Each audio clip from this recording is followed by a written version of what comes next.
Let's face it, we know very, very little about Halo Infinite, and I guess that's part of the fun. People often forget that the destination that we're heading towards is the final game, and that part of the fun of the journey is the waiting for it. You could argue that the journey also begins when the game launches, but I am not smart enough to argue with philosophy, so whatever. But in all seriousness, some of the most exciting things happen leading up to the release of a game. Whether it's the banter, the speculation, the community interactions, whatever, it's all part of the fun.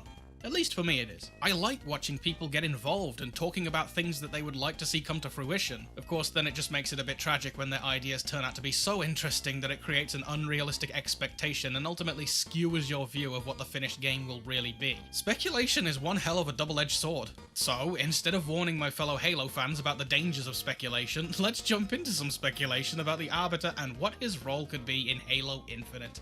Thel Vadam has got to be one of my favourite characters in Halo. But like a lot of characters I remember being slightly more fleshed out in the personality department, things took a bit of a turn in Halo 5. I'm gonna state for the record that this is obviously my opinion, but you see, this guy? This is the Arbiter that I know.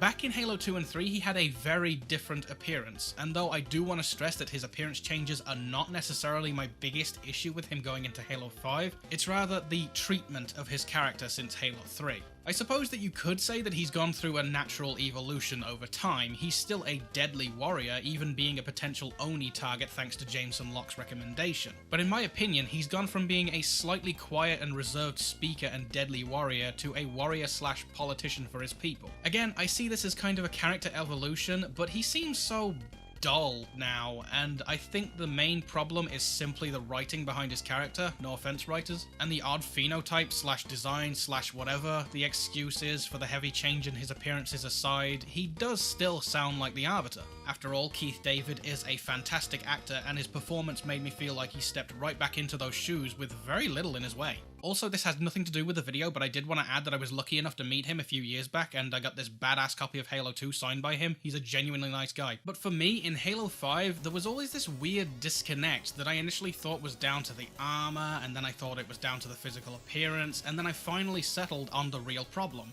It was the writing. Something just wasn't right about his character. Regardless, why am I bringing this up? We're supposed to be talking about our big beefy boy coming back in Infinite, right? So let's do that now. Now, in my opinion, if RB does come back in Infinite, I would greatly prefer it if they could drop this phenotype stuff and go back to something that looks more like the Halo 2 Anniversary designs. I would be down to keep his golden armor because he does kind of look badass. If you look back on the Halo 2 Anniversary prologue and epilogue videos, they do use that classic look with the newer armor, and he looks great. That's just a personal preference though. Now, at the end of Halo 5, we were given a brief cinematic with the Master Chief reuniting with Catherine Halsey and the Arbiter after their escape from Cortana. And though the game did end things then and there for the time being, what followed was a brief period where the Chief introduced Thel to Blue Team, and Thel invited the group of survivors to join a feast to commemorate their victory at Sunayon over what was left of Jul 'Mdama's Covenant Tribute Act. About a day later, Chief and co departed San Helios aboard the Infinity, with Thel staying behind and wishing them luck. Obviously, Halo Infinite is not taking place immediately after these events, and since the game is to act as some sort of soft reboot for newcomers, it brings the Arbiter's role into question. But I don't think the question should be, what role could he possibly play in the story? I think the question should be more like,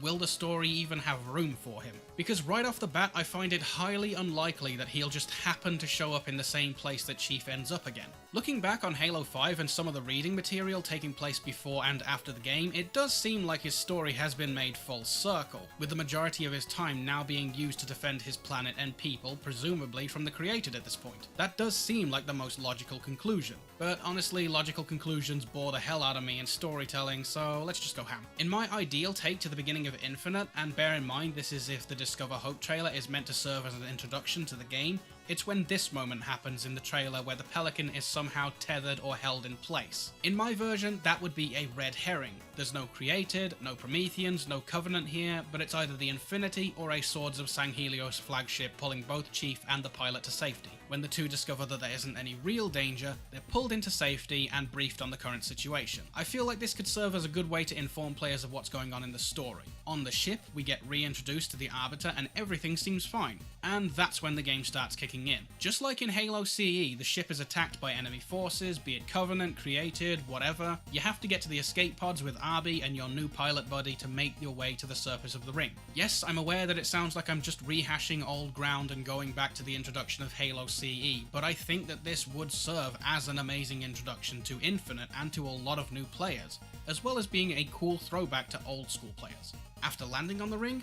Who knows? I would like to add, however, that if Infinite features something like Halo 5 did with extra emphasis on the co-op campaign side of things, could we maybe get something extra for playing it that way? So for example, unique dialogue between characters to account for the extra player, especially if you're not just playing the game as a Chief clone. Put Arby in there. Let's get some missed quality time with our old friends. But that's where my idea runs its course, and the reason for that is simple. The pilot. Deep down, I think the story for Halo Infinite is going to focus on Chief's humanity, with the pilot being an example of humanity for him to learn from as the story progresses. And if that does happen, I don't think there's going to be any room to have a realistic and full story arc for the Arbiter. But who knows? Maybe Infinite will be the first Halo game to have story DLC. I would certainly be interested in potential Arbiter DLC where we go back to playing as Thel for a few missions. Remember that moment in Halo 3 on the Covenant mission where you, Johnson, and the Arbiter each went off to different places in the same mission to disable a tower? What if we could get that kind of thing for the Arbiter in Infinite? I'm not saying at launch, maybe post-launch DLC, but imagine it being a little story that takes place at the same time as the main story. It could maybe even directly impact the Chief's progress or the Arbiter's progress. If the Arbiter isn't going to be in the main game, that's cool, fine, but the concept of DLC does seem pretty tasty to me because it'll give us some more time with his character and even more opportunity to play as him again. And if playable elites are definitely a thing for Infinite, it seems almost silly to miss out on that opportunity. I would pay money for story DLC, featuring Arby going up against some kind of Forerunner monstrosity, a minor flood outbreak, or anything really. In fact, I would love it if we could just have some story DLC that adds to the lore instead of yet another game jam-packed with microtransactions, but I guess that's a different topic. But what do you guys think? Do you think that he could fit in the story, or are you more of the opinion that DLC might be the better way to go? Let me know what you think, and as usual, I will see you next time, and speaking of time, here is comment time. I can...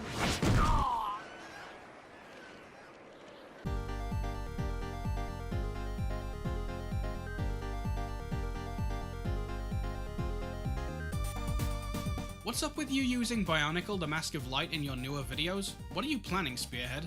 I really like Bionicle, and I am not planning a damn thing. Which fictional universe would you like to see get an official crossover with the Halo franchise? Oh god, that is Earth Defense Force without a shadow of a doubt. Where are you from, and how would you feel about being the guard outside of the grunt mating chambers? I am from England, and I've already done grunt mating duty, but it didn't bother me because I have Spotify in my helmet.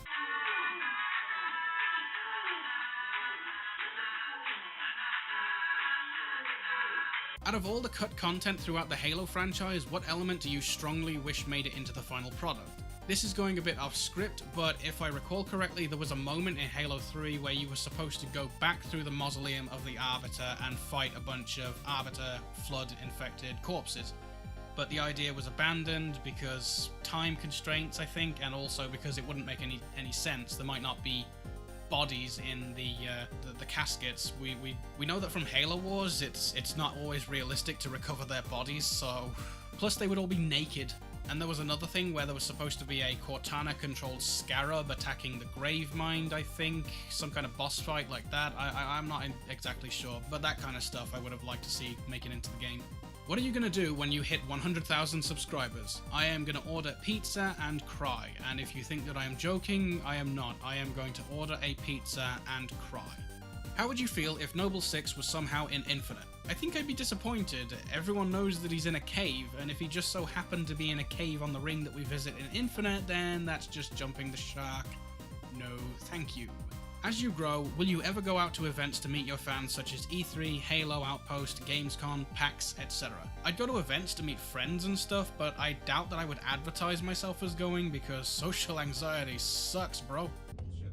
I'm slaving away mopping floors for a Darth Vader looking robot.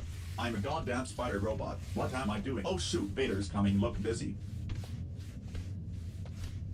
Dick.